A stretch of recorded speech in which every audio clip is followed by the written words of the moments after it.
Bapak Ibu rekan-rekan, peran Kementerian Kominfo dalam rangka mendukung transformasi digital tidak hanya sebagai regulator yang membuat kebijakan regulasi yang mendukung transformasi digital, tapi kami dituntut juga sebagai fasilitator, jadi memfasilitasi pembangunan inovasi dan kolaborasi, serta akselerator sebagai percepatan pembangunan khususnya di wilayah-wilayah maupun sektor prioritas. Nah, fokus Kementerian Kominfo pada periode 5 tahun ini ya ada 4 pilar transformasi digital. Yang pertama ada infrastruktur digital, jadi membangun infrastruktur digital dan konektivitas ya yang inklusif dengan layanan berkualitas tinggi. Kemudian pemerintahan digital tadi juga tentunya kita mendukung program-program dari Kemendagri dan Pemda untuk bagaimana membangun pemerintahan digital terbuka untuk meningkatkan layanan publik dan layanan warga negara. Kemudian ketiga adalah ekonomi digital, bagaimana meningkatkan kapasitas digital pada sektor prioritas untuk perkuat daya saing dan pertumbuhan ekonomi, dan yang keempat adalah masyarakat digital, membangun budaya digital, memberdayakan masyarakat untuk pengembangan digital. Fokus rencana strategis Kominfo ada 3. Yang pertama adalah meningkatkan kapasitas digital pada sektor prioritas, kemudian mendorong transformasi digital pada sektor pemerintahan, serta mempersiapkan ekosistem digital dan SDM. Nah, ini penting. SDM talenta digital, ya. Memperkuat ketahanan nasional stabilitas Polhunkam, Akses Informasi dan Komunikasi Publik. Selanjutnya. Nah, Bapak Ibu rekan-rekan, ada 5 program Kementerian Kominfo pada rencana strategis 5 tahun ini. Yang pertama adalah infrastruktur, ya. Jadi kami bersama-sama dengan operator telekomunikasi. Yang pertama adalah menyiapkan infrastruktur TIK yang berkualitas tinggi, utamanya dari komunikasi 5G dan juga penyediaan akses 4G oleh operator seluler sampai seluruh Indonesia. Kemudian juga menyiapkan satelit multifungsi yang nanti akan berguna bagi pemangku oleh pelayanan publik. Kemudian nomor 2 adalah pengolahan spektrum frekuensi untuk penyediaan tadi akses buat layanan operator seluler. Kemudian pemanfaatan teknologi informasi komunikasi untuk startup digital, data, SPB, smart dan sebagainya. Yang nomor 4 adalah komunikasi publik, dan yang kelima adalah dukungan manajemen untuk SDM dan smart service dan sebagainya. Slide selanjutnya. Nah, jadi rekan-rekan, Bapak Ibu sekalian, kita lihat pembangunan infrastruktur telekomunikasi di Indonesia ya dengan tantangannya cukup menantang karena Indonesia terdiri dari 17.000 pulau lebih ya, dan tidak mudah untuk menggelar layanan infrastruktur berkualitas tinggi ya. Kita sudah mempunyai fiber optik yang cukup panjang, 348.442, jadi mungkin lebih dari lingkaran bumi. Dan 12.148 itu dibangun oleh Bakti bersama dengan badan BUP-nya. Nah, jadi Bakti fokusnya adalah daerah-daerah yang memang tidak dibangun oleh operator, penyelenggara di daerah-daerah terluar, tertinggal dan terbelakang. Jadi, dan yang dilakukan oleh Kominfo adalah juga membangun akses internet Wi-Fi maupun BT seluler. Di proyek Palaparing tersendiri 12.000 membangun fiber optik dengan juga beberapa menggunakan microwave di daerah-daerah Papua. Slide selanjutnya. Nah, ini juga yang program Kominfo yang dicanangkan oleh Pak Menteri. Kami punya target akhir tahun 2022 seluruh desa kelurahan di Indonesia itu merdeka blank spot kalau kami istilahkan. Nah, ada 2 macam yang dibangun oleh Kominfo melalui Bakti. Bakti itu ada layanan umum di Kominfo. Itu kita sudah saat ini sudah 70.000 ke cover, masih ada 12.000 yang belum 4G. Nah, jadi 9.000 sekian itu oleh Bakti, dan 3.000, 3435 bekerjasama dengan operator seluler, ya. Nah, slide selanjutnya.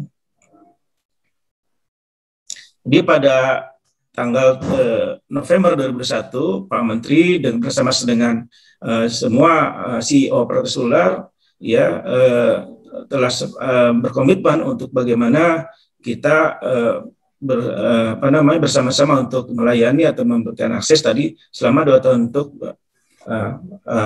memerdekakan atau memberikan layanan coverage 4G untuk seluruh wilayah di Indonesia. Slide selanjutnya.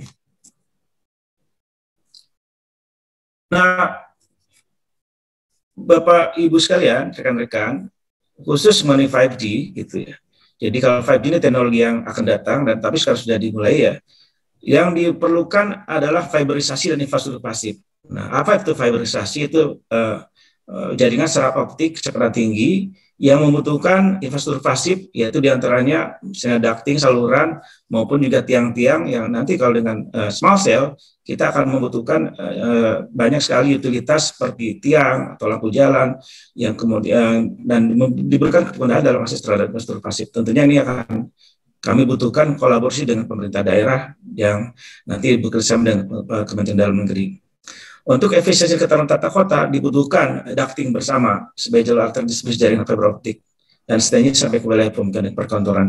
Ini tentunya tidak mudah bagi daerah-daerah yang sudah padat, tapi kami sudah mulai di pembangunan ibu kota negara baru yang merupakan greenfield dan kita bisa kolaborasi dengan bersama-sama dengan Kementerian PU, Bappenas, Kementerian Perhubungan dan sebagainya. Upaya fiberisasi ini perlu dipercepat ya, karena kalau kita ingin layanan 5G bahkan 4G pun ya kita tidak ingin layanan 4G tapi rasa 2G, sehingga memang memerlukan dukungan semua pihak untuk memudahkan tadi backbone atau backhaul fiberisasi tersebut untuk koneksi antar BTS sebagai middle mile atau backhaul. Slide selanjutnya. Nah, Bapak Ibu, rekan-rekan, Indonesia yang tadi saya katakan sangat luas, tidak bisa semuanya terjangkau oleh terestrial. Oleh karena itu, Indonesia memegang atau memberikan perhatian khusus kepada industri satelit. Ya, Indonesia saat ini sudah punya 6 satelit yang melayani layanan berbagai macam broadband dan kepentingan lainnya. Tetapi kita memerlukan layanan broadband yang lebih cepat lagi.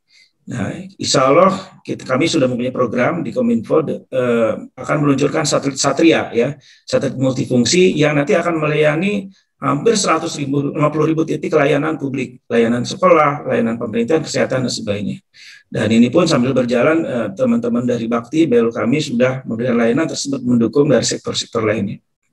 Nah, juga kita lihat di sektor satelit ini kita bisa memanfaatkan untuk konektivitas ya, di maritim atau penerbangan yang memang tidak bisa dilakukan oleh sistem terestrial seluler biasa. Selanjutnya. Slide selanjutnya. Nah, Bapak Ibu rekan-rekan, pada layanan 5G atau 4G sebenarnya Internet of Things akan semakin berkembang sehingga peran dari developer lokal perlu terus ditemukan ya. Nah, di sini di 5G kalau kita lihat akan banyak aplikasi baru, business case, use case, karena komunikasinya tidak hanya sekedar jualan pulsa, tetapi bagaimana memberikan solusi bagi permasalahan. Jadi kalau kita lihat nih ada masalah pertanian, mining, kemudian manufaktur, kesehatan, finance segala macam. Ya, jadi ini juga menarik. Kami beberapa waktu lalu sempat diskusi waktu itu trial 5G di Bandung ya. Justru yang memerlukan layanan 5G ini teman-teman di Unpad gitu ya, yang kedokteran, yang untuk bagaimana bisa melakukan bedah ya jarak jauh supaya lebih cepat. Kalau di biasa 8 jam bisa jadi 4 jam. Mungkin juga dengan sektor-sektor pendidikan dengan sekarang pandemi tadi saya lihat juga ada paparan atau slide mengenai dengan virtual reality itu sangat menarik. Mengenai infrastruktur, ya kami juga diminta oleh teman-teman perhubungan untuk smart port atau smart airport di ibu kota negara baru tersebut untuk mempermudah logistik. Manufaktur industri 4.0 ini juga satu hal yang menarik. Nah, tentunya ini membutuhkan kolaborasi dan kami yakin ITB bisa menjadi salah satu pusat ekosistem yang untuk riset pengembangan bagi use case business case tersebut. Ya, yang menarik di 5G atau IoT ini adalah kemampuan delay sangat cepat sehingga bisa melebihi dan masif IoT untuk kepentingan yang belum bisa dilakukan oleh teknologi yang saat ini dilakukan. Nah, pengumpulan application content merupakan market value terbesar dari market 5G. Jadi kita lihat, kita sudah punya contoh ya, ada startup kita, ada Tokopedia, kemudian Grab, ada Ruang Guru, Klik Dokter. Mudah-mudahan di 5G ini akan muncul startup atau unicorn baru yang tentunya akan tergantung dari kreativitas dan solusi permasalahan. Ini saya berharap teman-teman ITB bisa di terdepan untuk mencarikan atau membuat startup tersebut di Indonesia. Ya, slide selanjutnya. Nah, kolaborasi pentahelix ini yang menarik. Jadi kalau kita lihat dari 5G tersebut, ini tidak sekedar hanya menjual pulsa atau menjual layanan internet kecepatan tinggi, ya. Kalau hanya sekedar internet kecepatan tinggi, misalnya sekarang layanan tersebut sudah 4G sih sudah cukup, ya.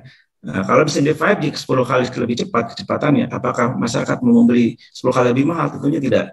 Sehingga dibutuhkan ini kolaborasi dari operator maupun masyarakat maupun nanti para pengembang untuk solusi-solusi use case, ya, business case untuk industri vertikal, ya. Perlu model pembangunan yang kolaboratif mewadahi kepentingan dari kelima unsur, baik pemerintah, pusat dan daerah. Tadi kami juga sampaikan bahwa di di pembangunan 5G ini sangat membutuhkan akses infrastruktur pasif yang tentunya akan menetap. Tapi tadi dari Pemda sendiri membutuhkan smart city gitu, ya, yang dijalankan. Nah, itu ini perlu modeling yang mungkin bisa dibantu oleh teman-teman ITB untuk mencari win-win solusinya, ya, pentahelix tersebut. Kemudian dengan Indonesia akademisi media masyarakat, ya, bagaimana mendapat tata kelola jaringan 5G yang terarah. Kemudian di Indonesia mendapat peluang partisipasi manusianya. Nah, akademisi, ya, mendapat ruang inovasi dan studinya menjadi basis pemerintah dan pengambil kebijakan, ya. Jadi media dan akses real time dan masa mendapat layanan 5G yang terbaik. Ini yang mudah-mudahan kami berharap 100 tahun ITB, ya, ITB bisa menjadi yang lebih baik lagi dan bisa menjadi motor untuk transformasi digital di Indonesia. Slide selanjutnya. Nah, Bapak Ibu, rekan-rekan, apa yang telah dilakukan Kominfo untuk memastikan bahwa layanan broadband terutama 5G ini tidak memberikan dampak yang pasti dan produktif bagi masyarakat, ya. Di antaranya di Kominfo sendiri memberikan program Digital Talent Scholarship yang sudah beberapa waktu lalu bekerjasama dengan penyedia layanan-layanan yang terkemuka untuk meningkatkan skill set, ya. Ada beasiswa di Kominfo, kemudian Digital Leadership Economy, Professional Academy, dan Matematika Database. Nah, mungkin kita akan tambahkan dengan kemampuan di berbasis 5G. Kemudian Digital Talent Scholarship untuk pembelajaran digital skill maupun basic digital skill berkaitan dan cyber security. Nah, ini yang kita butuhkan, yang mungkin nanti di dalam sertifikasi bidang profesi keahlian 5G, pelatihan untuk sistem integrator, pelatihan tata kelola jaringan 5G seperti fiber optik, atau nanti mungkin network dan sebagainya.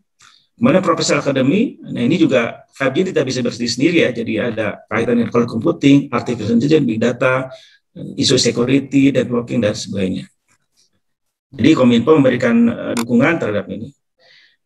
Slide selanjutnya, Bapak Ibu rekan-rekan, jadi dan seperti yang disampaikan bahwa 5G ini akan menjadi energi masa depan, ya, dan kita sudah bisa di beberapa lokasi ada layanan tersebut.